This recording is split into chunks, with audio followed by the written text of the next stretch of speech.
Okay, so let's start the second part of the description of filters in Nonlinear. In this part, I will talk about marginal filters and conditional filters.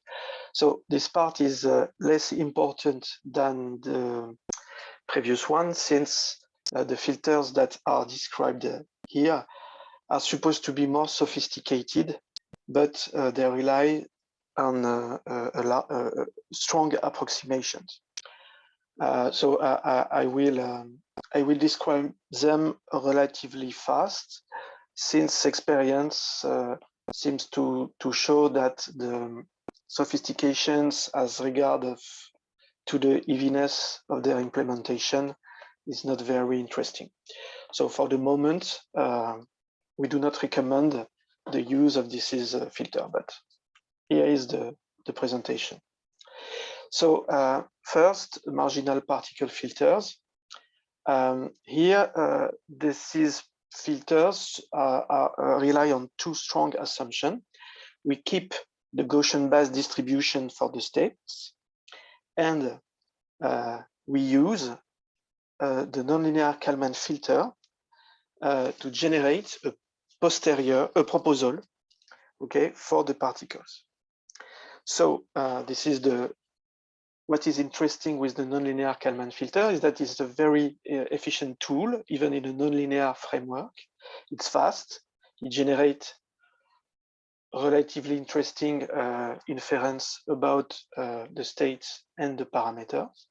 But so it can be used per se, but it can also be used as a proposal for a standard particle filter, since it's a way, as I describe and discuss when I present the auxiliary particle filter, it's a way to reintroduce the information on current observable variables. So it can be viewed, we can build a particle filters where, like a standard one, nearly, but using the nonlinear Kalman filter step to generate a proposal distribution for the state. And in this section, there is two kinds of marginal particle filter, ones that are based on Gaussian distribution, and as it is a very strong assumption, ones that are based on Gaussian mixture that are more general but more easy to implement. Okay, so a very fast description of the Gaussian particle filters. You only need the concepts and the ideas that I developed before, so it will be quite intuitive. So imagine that we make another Gaussian assumption about the previous distribution of states. So suppose that we know the previous state st-1 is Gaussian, and that we know the moments. What we do here is we implement a nonlinear Kalman filter step to build the predicted distribution and the filter distribution for the states. So once again, we suppose they are Gaussian, and the nonlinear Kalman filter allows us, exactly as in the previous section, to calculate the moments of this is2 distribution.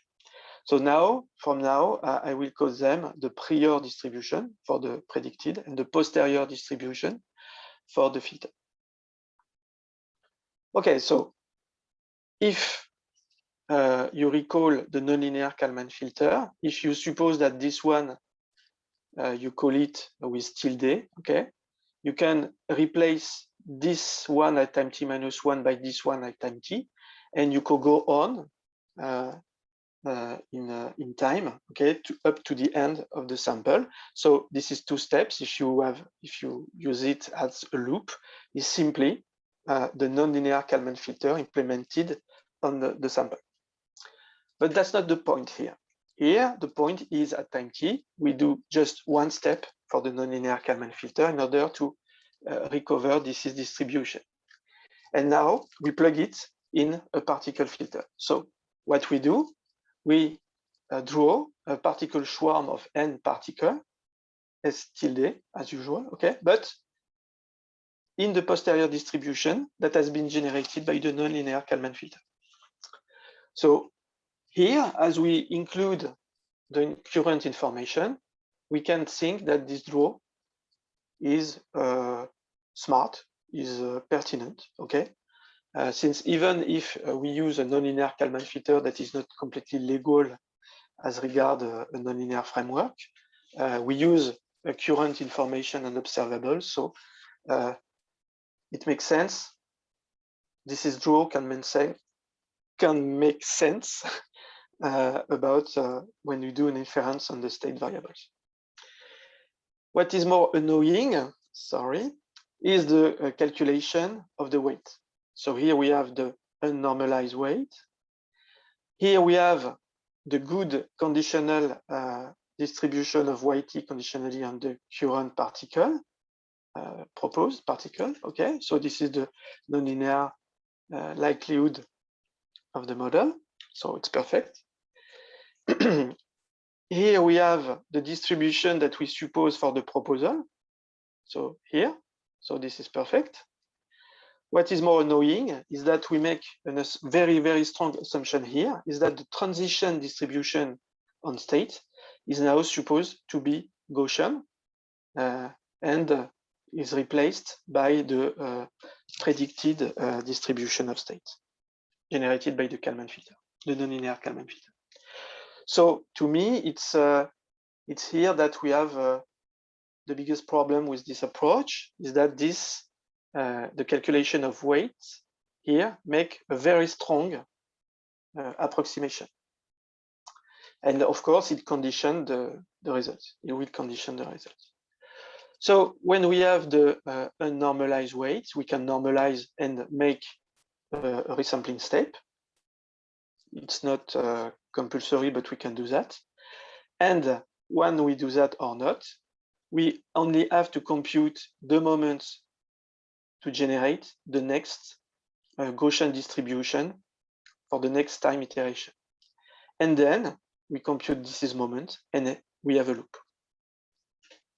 So we can go on time to up to the end of the sample. Okay, so it's quite smart, it's very intuitive, but the limit, in fact, I think is the calculation of weight with this very strong approximation here. With Dynar, it is possible to implement this type of filters, okay, by choosing filter algorithm equal to GF for Gaussian filter. We have now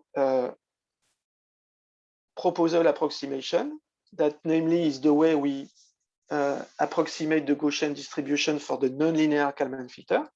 So we can use cubature, unscented, or particles with the Monte Carlo options. For the distribution approximation, so for this draw here, okay, that is normal, we can also rely on cubature, unscented, and Monte Carlo option. So namely, if you choose cubature and cubature, for instance, it will give you a very approximative filter, but very fast. And of course, if you choose the Monte Carlo options, it will be driven with this option on with the number of particles, the way you resample or not the distribution approximation you made, so the proposal distribution, and the way you do resampling. But only Kitagawa is efficient and fast. Okay. And at last, the mode compute you choose will depend if you have introduced resampling or not. And once again, we will talk about that in the next section. Okay, so we have a small exercise on the risky calibration again. And as you can see, results that we obtain are not so bad. except that they are